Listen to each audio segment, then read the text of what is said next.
جادوئی سوئی۔ پیارے بچوں، کسی ملک میں ایک جادوگر رہتا تھا۔ وہ مختلف علاقوں میں جا کر اپنے جادو کے کمالات لوگوں کو دکھایا کرتا تھا۔ جادوگر کے پاس بے شمار جادوئی چیزوں کے ساتھ ایک جادوئی سوئی بھی تھی، جس کو حکم دے کر وہ چند لمحوں میں کچھ بھی سی لیا کرتا تھا۔ سوئی کو کام سے روکنے کا ایک منتر بھی تھا جو وہ کسی کو نہیں بتاتا تھا۔ اس کے گھر کے پاس ایک شرارتی لڑکا رہتا تھا جس کا نام فراز تھا۔ فراز پڑھائی میں دلچسپی نہیں لیتا تھا بلکہ کھیل کود میں اپنا وقت ضائع کرتا رہتا تھا۔ ایک دن فراز کو شرارت سوجھی اور وہ جادوگر سے جادوئی سوئی مانگنے کے لیے اس کے گھر چلا آیا۔ فراز نے جادوگر سے کہا کہ اسے جادوئی سوئی چاہیے کیونکہ اس نے کچھ پردے سینے ہیں۔ جادوگر نے کہا کہ میں ایسے بچوں کی مدد نہیں کرتا جو پڑھائی میں دلچسپی نہ لیتے ہوں اور ہمیشہ جھوٹ بولتے ہوں، اس لیے میں تم کو جادوئی سوئی ہرگز نہیں دوں گا۔ فراز جادوگر کی یہ بات سن کر افسردہ ہو گیا اور اپنے گھر کی طرف لوٹ گیا۔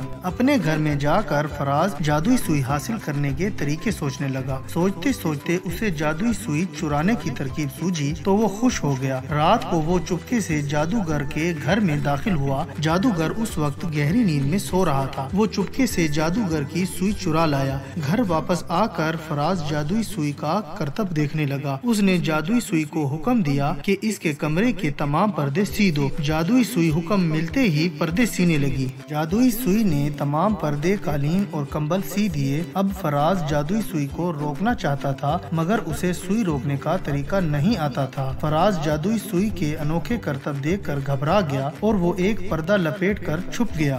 جادوئی سوئی اب فراز کی جانب بڑھی اور اسے بھی پردے میں سی دیا۔ کمرے میں فراز کا شور سن کر اس کے گھر والے آ گئے تو انہیں جادوئی سوئی کے کرتب کا علم ہوا۔ وہ جلدی سے جادوگر کو بلا لائے۔ جادوگر نے سوئی کو روکنے کا حکم دیا۔ حکم ملتے ہی جادوئی سوئی فوراً رک گئی۔ جادوگر نے فراز کو پردے سے باہر نکالا اور سختی سے خبردار کیا کہ وہ آئندہ کبھی چوری نہیں کرے گا اور پڑھائی پر پوری توجہ دے گا۔ فراز کو اپنی شرارت کی سزا مل چکی تھی، اس لیے اس نے جادوگر سے معافی مانگی اور ہمیشہ دل لگا کر پڑھنے کا وعدہ کر لیا۔ تو پیارے بچوں، اس کہانی سے ہمیں یہ سبق حاصل ہوتا ہے کہ چوری اور شرارت دونوں ہی بہت برے کام ہیں۔ ایسا نہیں کرنا چاہیے بلکہ توجہ کے ساتھ اور دل لگا کر پڑھنا چاہیے۔